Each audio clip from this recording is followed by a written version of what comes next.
Hi everyone, in this video I want to give you a quick start into my latest NeurIPS paper, APEBench, which is a benchmark suite for autoregressive neural emulators of PDEs. In this video we'll make a simple example of emulating the 1D advection equation using a convolutional network. We will train it and then display the train loss history as well as a metric rollout. Let's get started.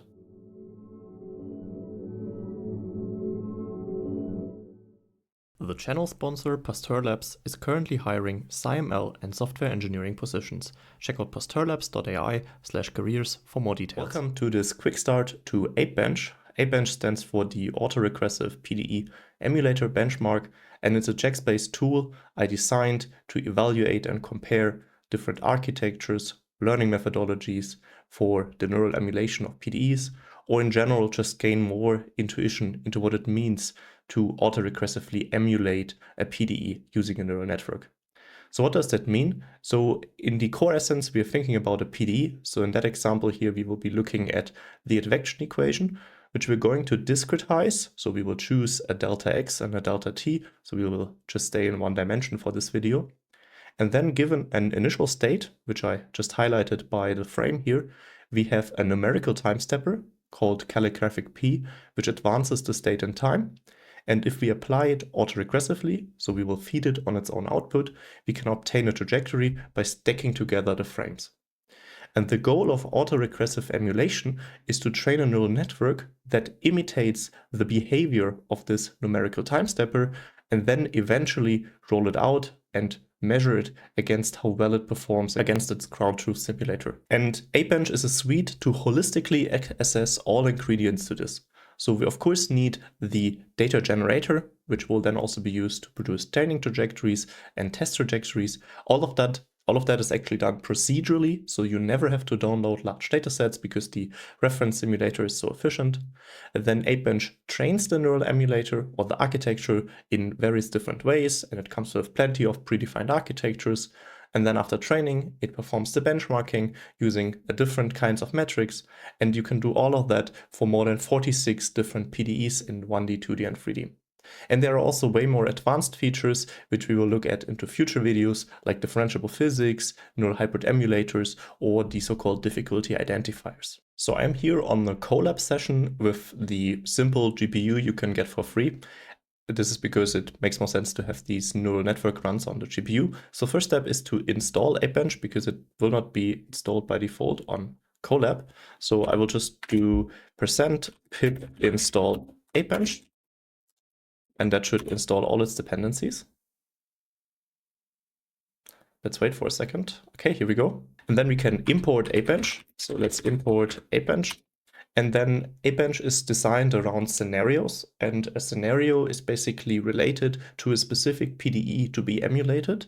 And then once it is instantiated, it contains all the information that is necessary to perform an emulation experiment. So let's do an advection scenario. And in order to instantiate a scenario, we do APEBench.scenarios. And then APEBench comes with 3 different interfaces: the difficulty-based, a normalized-based, and a physical-based. So physical is of course the most intuitive, where you would define the PDE as you would typically do if you're given a PDE problem. But usually the difficulty-based interface is the preferable one because it easily scales within different resolutions and spatial dimensions. So we will also use it here, but we will not modify it, so this is left for a future video. So we will do APEBench.scenarios.difficulty, and then you already see there are plenty of PDEs to choose from, even more if you use the physical interface, but we will use the advection one. No modification, just use the default settings and instantiate it. And then let's take a look at it by printing it out. So let's run that. And then essentially we see that this is a data class and it contains all the information that is necessary for the emulation study. So for instance, we have one spatial dimension. We are in 1D, that's the default setting. We use 160 discretization points. We have a certain specification of how the initial conditions are chosen, and so on and so forth. We will dive into that in more details in future videos. Then, as said, APEBench procedurally generates all training data. Let's try that out. So let's instantiate an array and call it train trajectories. And for this, we will do advection scenario dot get train data, and also does not need any additional arguments here. And then this will be an array. I want to print its shape, so let's execute it. Now the procedural generation happens, and essentially what we will get is a 4-axis array. In the last axis, it will have its spatial discretization, which, as you saw here, was 160. Then we have 1, which refers to one channel, because the advection PDE in one dimension only has one channel. And then we have 51, which is the number of time steps that are within a trajectory or within the train trajectories. And then we have 50 of such trajectories. So this is basically the training collection that we will use to train our emulator. Let's visualize the 0th trajectory. For this, I will import matplotlib.pyplot as plt. And then we can just use a plt.imshow. And I want to visualize the 0th trajectory. So I will do train trajectories indexed at 0 to get the 0th trajectory.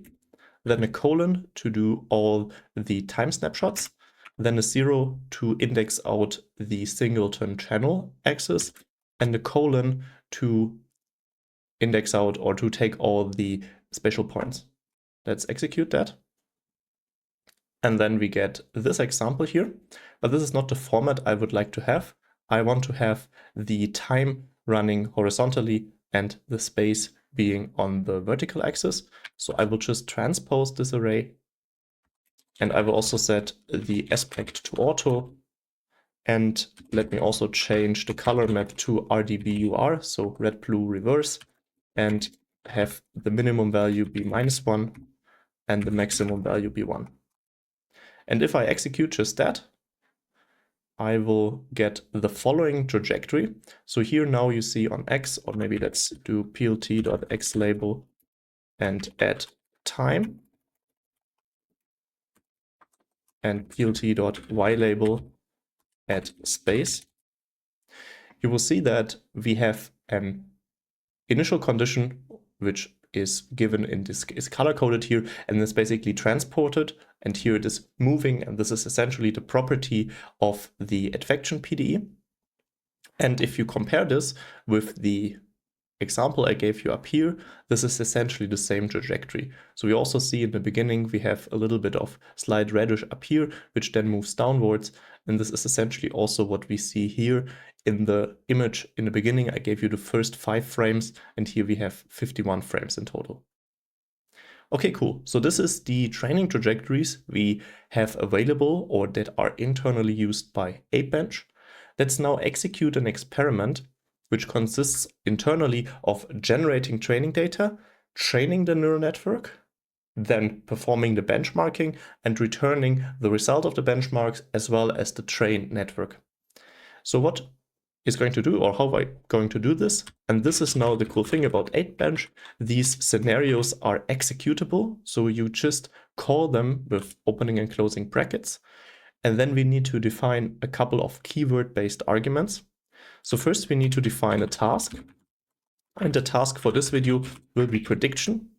So in that sense, this means we will fully replace the numerical simulator with the neural emulator. That's what is meant by prediction. Then we need to define an architecture.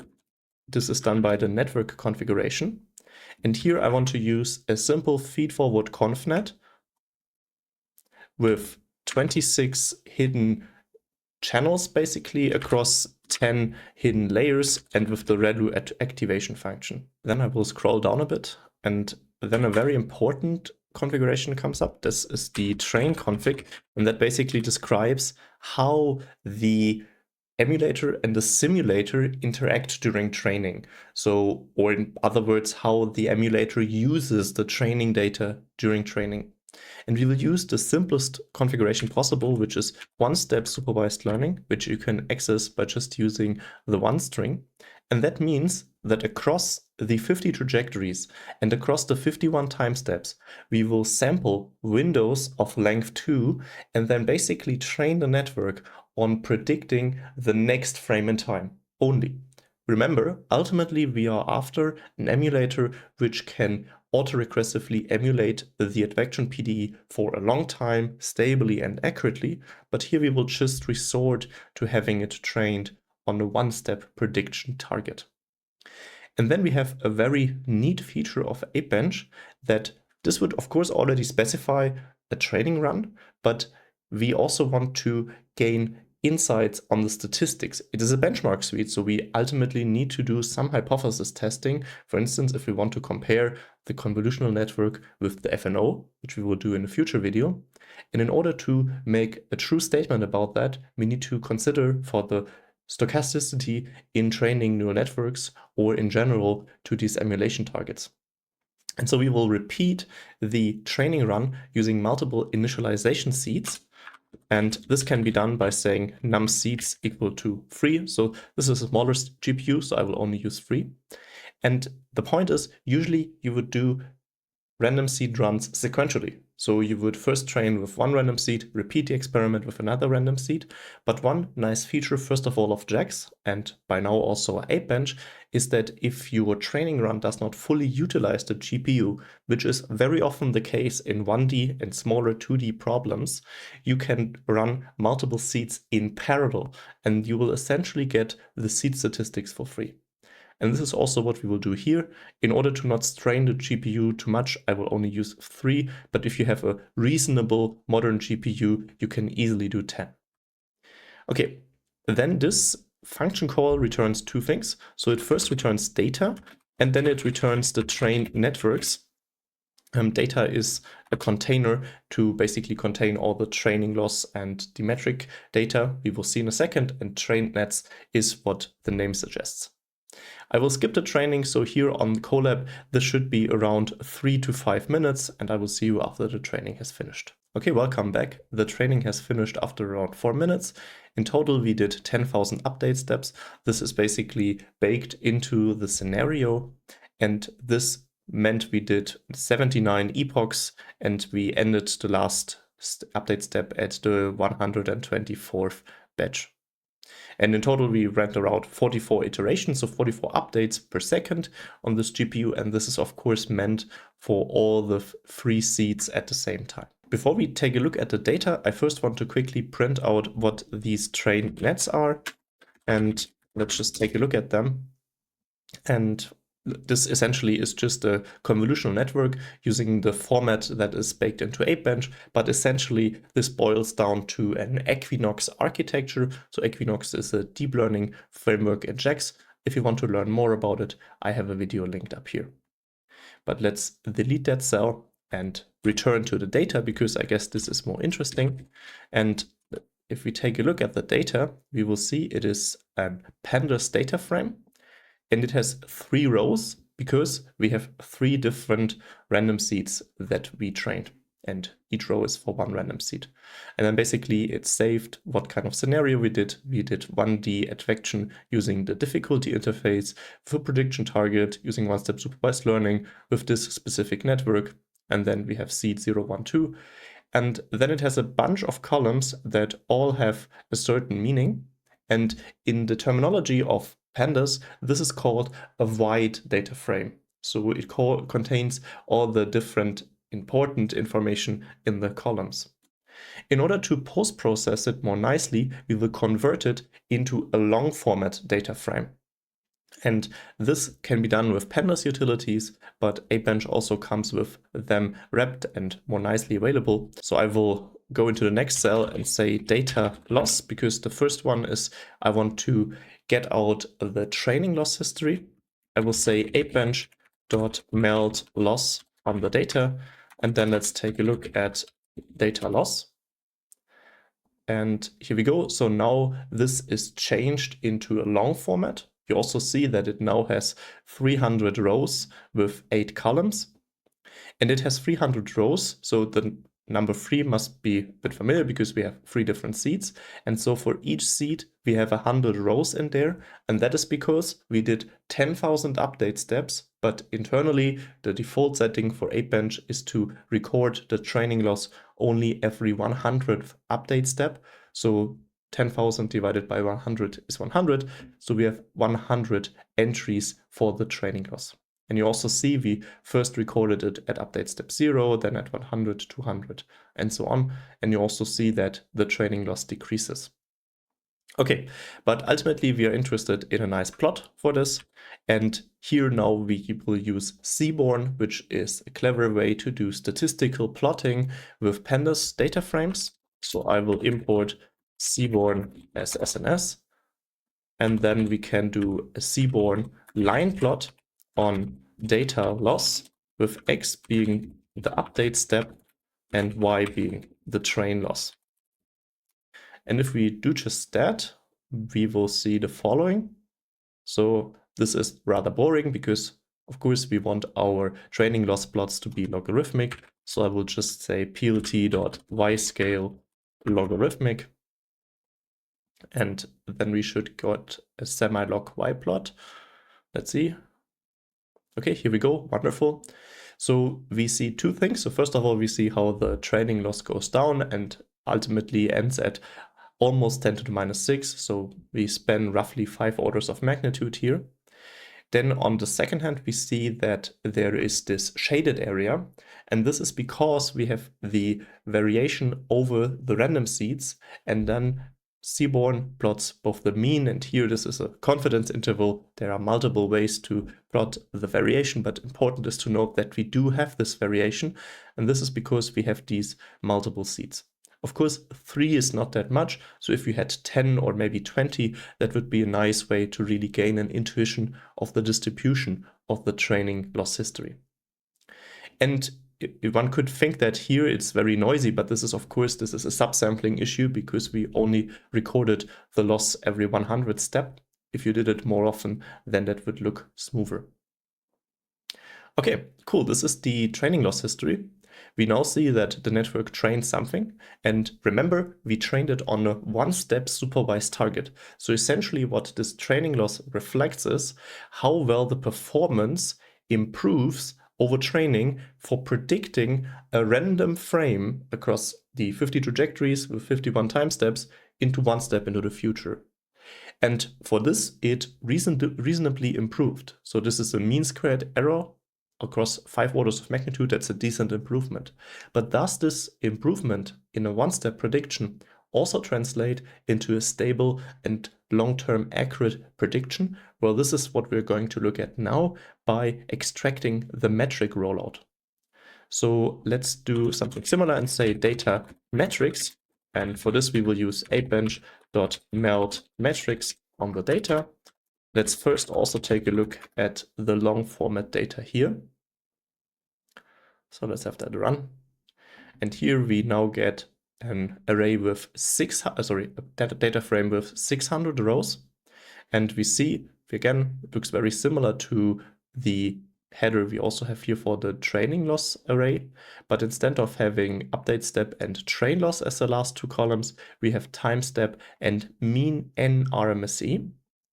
And as you see here, the time step runs from 1 to 200 for each of the 3 different seeds that now are in the 0th column here. So basically what we get, 600 rows divided by 3, so 200 rows for the 200 time steps. This is a default setting within APEBench to have the rollout length of the test rollout be 200 time steps. And then correspondingly, we have metric. And here this uses the default metric, which is, I would say, a decent metric for a lot of comparisons one could do, which is the mean across the test trajectories of the normalized root mean squared error of the specific frame. Okay, and now similarly to the training loss history, we can use a line plot on data metrics with x being the time step. Oh, this was terribly spelled. X is a time step and y is the mean n RMSE value. And for this, we don't need setting a logarithmic y scale. And let's have that plotted. Here we go.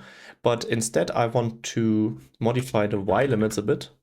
And this is because the specific metric that we use is normalized, and so this has a nice interpretation that it should be within 0 and 1 to be reasonable. So once it crosses 1, the error is very bad. So this means that the magnitude of the error that we see in the prediction is approximately the magnitude of the reference state, and this means that more or less that we are very bad at our prediction.